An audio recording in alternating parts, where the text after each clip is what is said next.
Welcome to FitBody Lifestyle, the show where we dive deep into the world of fitness, health, business, relationships, and the art of living a balanced life. I'm Jami. And I'm Greg, and we're here to give you the benefit of our experiences in the fitness and bodybuilding industry, the corporate world, running a business, personal development, and building healthy relationships. Whether you're sweating it out in the gym, hustling in your business, or seeking balance in your everyday life, you're in the right place. So lace up those sneakers and grab that water bottle, and let's get ready to transform our minds, our bodies, and our lives. Good afternoon and welcome back to another Fusion Hack here at FitBody Lifestyle. We're so happy that you joined us today, and this is our short form version of our show that's just here to give you some tips you can implement straight away. So you want to talk a little bit about... Which we call a... Fusion Hack. Okay, did you say that already? I did. Okay, sorry about It's okay. Hi, everybody, and it's Mental Health Awareness Month, which is the month of May, so not sure when this episode will air, but in my personal opinion, Mental Health Awareness Month should be January through December because it's just such an important part. And what we see show up a lot in our world is stress, and stress as it overlays then on your body's response to that, whether it manifests in your gut, whether it manifests in your sleep, whether it manifests in other ways. But we all feel stress throughout the day. Some of that stress comes from work, some of it comes from home, some of it comes from just normal stress that we're putting on our body. So what we wanted to talk today is just a couple of techniques to help you deal with stress in the form of breathing. The thing that you're probably doing right now, but the difference is that there's breathing autonomically or through the normal respiration that your body wants to live versus more intentional breathing. And the two techniques that we wanted to talk about today are box breathing and 4-7-8 breathing. Right. And stress can be physical, mental, or emotional, and they all compound. So, I think sometimes people think of stress as one thing, and it really is a combination of all things. And what I've found with myself, and I think a lot of people can probably relate, is the more stressed I am, the more I find myself holding my breath. And I think that's why this particular technique is going to be so valuable. So talk a little bit about the technique that we're going to discuss. Okay, so let's talk about box breathing first. And box breathing, actually, I learned it in the military, but it actually finds its roots in India and Ayurvedic practices.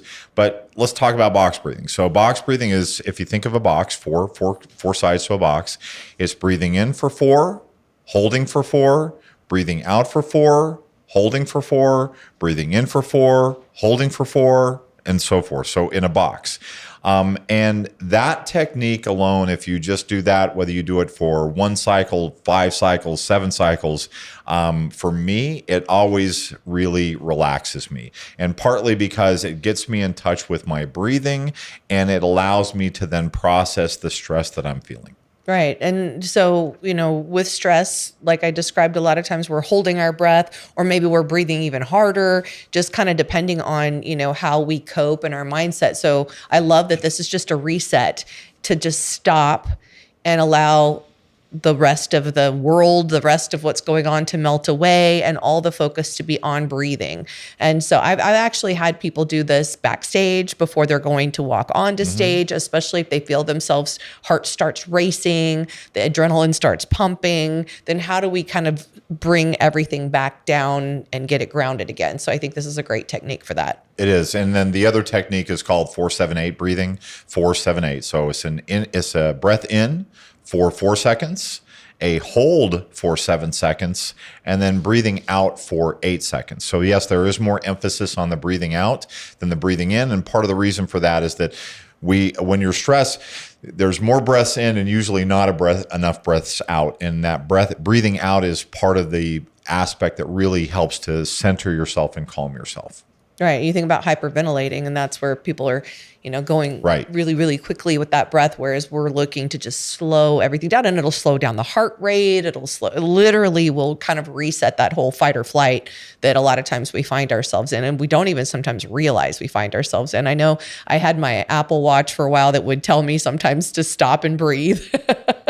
And I mean, it's kind of, it's kind of brilliant in a way, although I'm like, turn that off. I don't want to stop and breathe, when it's exactly what I need to do. I need to just stop and relax and breathe for a second. I also I talked a little bit about people doing this before they walk on stage. The other time I've had people do this is, even if it's just slowing the breathing, even if they're not necessarily counting, is when they're hitting their back pose on stage. Right. I've had an athlete that's just shaking on stage, and when I get them, just slow down your breath, pay attention, count the breath while you're standing there, just to help relax. And then by the time they turn back around, they're recentered. So it's just a technique you can use really any time, if you're, whether you're at work or whether you're competing, whether you're, in the gym, whether you're having an argument, stop and do some breathing. All of these are opportunities to just reset. Well, there's the Jewel song about count to 10, and these techniques are very effective. The breathing is something that is so funny. The more stress we get, the less we really focus on. So it's really being intentional about that. The three things I'm going to close with is, number one, breathing is one thing, but recognizing the stress present in your body is the key to then going to the breathing exercise that you would do. So part of this is just paying attention to yourself. If you are feeling stressed and say, man, I'm stressed, at the moment you say you're stressed, that should be the trigger to then say, okay, I'm going to take a minute to, whether I meditate, whether I go for a walk, whether I take a drink of water, or do these breathing techniques. You've got to do something. Stress is the stimulus. Your response is what then you have the choice to do with it. Secondly is, let's just go through a second, if you will, of the box breathing. So in, you want to count so we can, or I'll count for you. Okay. All right. And that way okay. So you're going to take a breath in and 4 count. Ready? Yes. 1, 2, 3, 4. Hold for 4, 2, 3, 4. Breathe out 4, 3, 2, 1. Hold for 4, 3, 2, 1. Breathe in 4, 3, 2. That's box breathing, okay? And then the 4, 7, 8. So you're going to take a breath in and 4 count. So breathe in 4, 3, 2, 1. Hold 7, 6, 5, 4, 3, 2, 1. Breathe out 8, 7, 6, 5, 4, 3, 2, 1. Okay. I'm so relaxed. Nap time. Now you've got it. So we're going to sign off on this Fusion Hack. Remember the 3 B's. Be good to yourself. Be good to each other. And be safe. Take care, everybody. Thank you for tuning in to FitBody Lifestyle. We hope today's episode has left you feeling motivated and equipped to tackle your fitness goals, business challenges, and the daily dance of life. Remember to value progress over perfection. Life's tough enough alone. Find the chosen family around you to help you along the way. If you enjoyed today's episode, we'd really appreciate it if you would subscribe and leave us a review on your favorite streaming platform. And don't forget to follow us on Instagram at FitBody Fusion.